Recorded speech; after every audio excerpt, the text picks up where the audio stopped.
오늘 함께 보실 말씀은 여호수아 18장 1절에서 28절 말씀입니다. 말씀은 제가 읽겠습니다. 이스라엘 자손이 그 땅을 정복한 뒤의 일이다. 이스라엘 자손 온 회중이 실로에 모여서 거기에 회막을 세웠다. 그러나 이스라엘 자손 가운데 유산을 아직도 받지 못한 지파가 7이나 남아 있었다. 그래서 여호수아가 이스라엘 자손에게 이렇게 말하였다. 당신들은 어느 때까지 주 당신들 조상의 하나님이 당신들에게 주신 땅을 차지하러 가기를 미루겠소. 당신들은 각 지파에서 3사람씩을 선출하시오. 내가 그들을 그리로 보내겠소. 그들이 가서 그 땅을 두루 다닌 뒤에 자기 지파가 유산으로 받을 땅의 모양을 그려서 내게로 가져오도록 하겠소. 그 땅은 7몫으로 나누어 줄 것이오. 유다는 남쪽에 자기 영토에 머물고 요셉 족속은 북쪽에 자기 영토에 머물도록 하시오. 당신들은 그 땅을 7몫으로 나누어서 지도를 그리고 그것을 여기에 나에게로 가져오시오. 그러면 내가 여기 주 우리 하나님 앞에서 제비를 뽑아서 당신들의 몫을 결정하겠소. 그러나 당신들 가운데서 레위 사람은 받을 몫이 없소. 주님의 제사장이라는 직분이 곧 그들의 유산이기 때문이요. 또 갓과 르우벤과 므낫세 반쪽 지파는 주님의 종 모세가 요단강 건너 동쪽에서 그들에게 준 유산을 이미 받았소.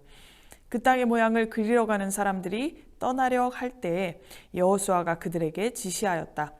가서 그 땅을 두루 다녀보고 그 지도를 그려서 내게로 돌아오시오. 내가 여기 실로에서 주님 앞에서 제비를 뽑아서 당신들의 몫을 결정하겠소. 그 사람들이 가서 그 땅을 두루 다니며 성읍의 명단을 작성하여 책에 7몫으로 그려서 실로의 진에 있는 여호수아에게 돌아왔다. 실로에서 여호수아는 주님 앞에서 제비를 뽑고 거기에서 그는 이스라엘 자손의 각 지파에게 그 땅을 나누어 주었다. 첫째로 베냐민 자손의 지파의 각 가문의 몫을 결정할 제비를 뽑았다. 제비로 뽑은 땅의 경계선은 유다 자손과 요셉 자손의 중간이었다. 그들의 북쪽 경계선은 요단 강에서부터 여리고 북쪽 비탈로 올라가서 서쪽 산간 지방을 지나 벳 아웬 광야에 이르고 또 그 경계선은 거기에서부터 루스로 나아가서 루스 남쪽 비탈에 이르는데 루스는 베델이라고 부른다. 그 경계선은 다시 아다롯 아달로 내려가서 벳 호론 남쪽 산간 지방으로 지난다. 그 경계선은 또 남쪽으로 벳 호론 맞은편 산에서부터 서쪽을 따라 남쪽으로 돌아서 유다 자손의 성읍인 기럇 바알 곧 기럇 여아림에 이르러 끝난다. 이것이 서쪽 경계선이다. 남쪽 경계선은 기럇 여아림 끝에서 서쪽으로 나아가서 넵도야 셈의 수원에 이르고 르바임 골짜기 북쪽에 있는 흰놈의 아들 골짜기 맞은 쪽 산기슭으로 내려가고 다시 흰놈 골짜기로 내려가서는 여부스 남쪽 비탈을 지나서 엔로겔로 내려간다. 그 경계선은 다시 북쪽으로 나아가서 엔세메스에 이르고 아둠민 비탈 맞은편에 글릴롯으로 나간 다음에 르우벤의 아들 보한의 돌까지 내려간다. 이어서 북쪽으로 아라바 맞은쪽의 비탈까지 내려가 아라바에 이른다. 다시 북쪽으로 벳 호글라 비탈을 지나 요단강 남쪽 끝, 곧 요단강물을 끌어들이는 사해의 북쪽 어기가 그 경계선의 끝이다. 이것이 남쪽 경계선이다. 동쪽 경계선은 요단강이다. 이것이 베냐민 자손이 그 가문을 따라 얻은 유산의 사방 경계선이다.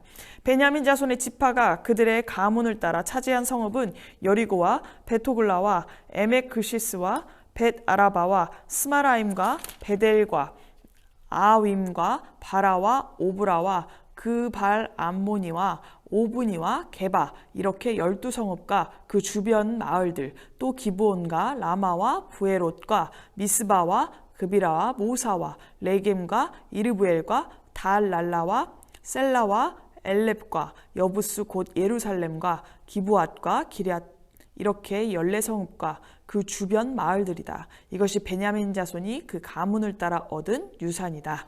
아멘. 오늘 본문은 유다와 요셉 지파를 제외한 7지파의 땅 분배에 대한 이야기입니다. 유다 지파와 요셉 지파는 이스라엘 역사 속에서 중요한 역할을 주도한 지파입니다. 따라서 이들에게 기업이 분배되는 이야기는 자세하고 많은 분량을 할애하여 기술되어 있습니다. 실제 그들이 차지한 땅도 비교적 넓습니다. 그러나 이곳에서 다루고 있는 지파는 아직 그들의 기업을 받지 못한 상태입니다. 여호수아는 이스라엘의 온 회중을 실로로 모으고 유다 지파와 요셉 지파와는 달리 각 지파에 3명씩 대표를 뽑아서 성읍으로 둘러보고 그들이 원하는 성읍을 지도에 그리고 이것을 7부분으로 나누었습니다. 그것을 모아 여호와 앞에서 각 지파에게 돌아갈 땅을 제비로 뽑았습니다. 특히 여호수아는 내가 여기 실로에서 여호와 앞에서 너희를 위하여 제비를 뽑으라고 반복해서 말합니다. 또한 여호수아는 10절에서 여호와 앞에서 제비를 뽑고 그가 거기서 이스라엘 자손의 분파대로 땅을 분배하였더라 라고 적고 있습니다. 이 모든 일에 여호와 하나님께서 함께 하셨고 이 모든 일에 그들이 말씀에 순종하여 여호와 앞에서 수행했다라는 것을 강조하고 있습니다.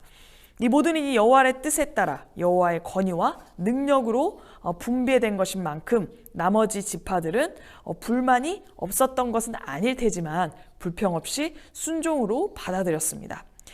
11절에서 28절은 베냐민 지파 기업의 내용입니다. 기업을 받지 못한 7지파들 중에 베냐민 지파에 관한 이야기는 무려 18절이나 나옵니다. 남쪽으로는 유다 지파, 북쪽으로는 에브라임 지파를 접하고 있기 때문입니다. 두 지파의 완충 역할을 이 베냐민 지파가 감당하고 있었습니다. 이는 신명기 33장 12절 하나님 곁에 거하며 하나님의 어깨 사이에 처하리라고 했던 모세의 예언에 성취된 것입니다. 그렇습니다. 지형상 이스라엘의 거의 모든 지파와 교차로 역할을 베냐민 지파가 감당하고 있었습니다. 그렇기 때문에 문화적 통로가 되기도 하고 종교 행사들이 끊임없이 일어나기도 했지만 전쟁도 일어났던 지역입니다. 베냐민은 물어뜯는 일이라 아침에는 빼앗은 것을 먹고 저녁에는 움킨 것을 나누리로라 한 예언이 이렇게 성취된 것입니다. 그렇습니다. 하나님께서는 그들의 조상과의 언약, 약속을 다 이루셨습니다. 여호와는 약속을 지키는 하나님이십니다. 그러나 때로는 우리는 보이는 세상 앞에서 주님께서 정말 우리의 약속을 기억하고 계신 것인가, 잊고 계시지는 않나 하는 생각을 할 때가 있습니다.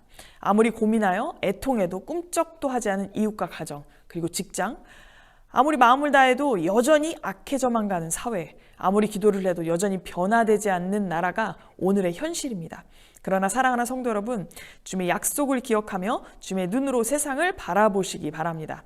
언젠가 돌아올 나의 가정, 언젠가 회복될 주의 교회, 그리고 언젠가 아름드리 나무처럼 높이 세워질 젊은이들이 보이기 시작할 것입니다.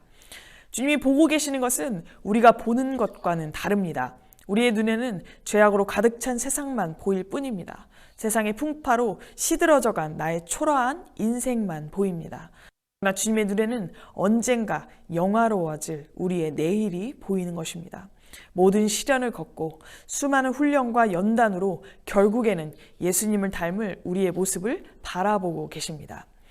우리 눈에는 작고 처량한 나의 모습이지만 주님의 눈에는 예수님의 피로 온전히 새롭게 되어서 주님의 사랑으로 뒤덮인 예수님을 닮은 점도 없고 흠도 없는 어린 양이 보입니다. 베드로의 눈에는 주님을 3번 부인한 본인의 모습이 보였지만 예수님의 눈에는 훗날 주님의 양들을 넓고 푸른 초장과 같은 주님의 품으로 인도할 목자의 모습을 바라보신 겁니다. 주님의 약속을 믿고 신뢰한다는 것은 주님의 관점으로 우리를 바라보고 우리를 기대하는 것입니다. 기대하는 자는 주어진 상황 가운데에서 불평하지 않습니다. 세상과 남 탓을 하지 않습니다. 오로지 다시벨 주님의 얼굴만을 향하여 묵묵히 오늘을 걸어갈 뿐입니다. 사랑하는 성도 여러분, 여러분들 눈에 어떠한 모습이 보이십니까? 주님의 약속 잊지 마시고 주님의 약속을 성취하시는 여러분 되시기를 주님의 이름으로 축원합니다. 다 같이 기도하시겠습니다. 사랑의 하나님, 우리의 눈으로 보면 어려운 상황과 나의 연약하고 시들어가는 모습만 보일 때가 많습니다. 그럼에도 오늘 주님의 약속을 붙들고 주님의 눈으로, 믿음의 눈으로 바라보길 원합니다. 오늘의 내가 아닌 주님의 관점으로 장래의 나를 볼 수 있도록 은혜를 부어 주시옵소서. 예수님 이름으로 기도드립니다. 아멘. 저는 오늘 말씀을 묵상하면서 주님께서 처음 저를 목회의 길로 인도하시면서 허락하셨던 그 말씀을 떠올리게 됐습니다. 이사야 61장 말씀과 누가복음 4장 말씀인데 이 말씀을 받은 자로서의 삶을 돌아봤을 때 그 약속의 말씀이 과연 성취될 만한 자격 조건을 갖춘 사람인가? 이런 모습을 더 많이 보게 됩니다. 그러나 여러분, 주님께서 주신 그 약속은 반드시 성취됩니다. 그 약속을 붙들고 반드시 승리하시는 저와 여러분 되시기를 간절히 바랍니다. 약속이 우리 삶 가운데 이루어질 수 있도록 주님의 자리를 내어드리고 주님의 뜻을 따르는 저와 여러분 되기를 간절히 축원합니다. 절망적인 상황을 맞닥뜨렸을 때 우리가 하나님의 약속을 떠올려 보시면 좋을 것 같습니다. 마음속으로 그 약속을 조용히 외치시면서 약속의 말씀으로 상황을 넘어가는 것은 여러분 어떨까요? 때마다 여러분들을 도우시는 주님의 사랑 가운데 거하는 오늘 하루 되시기를 간절히 바랍니다.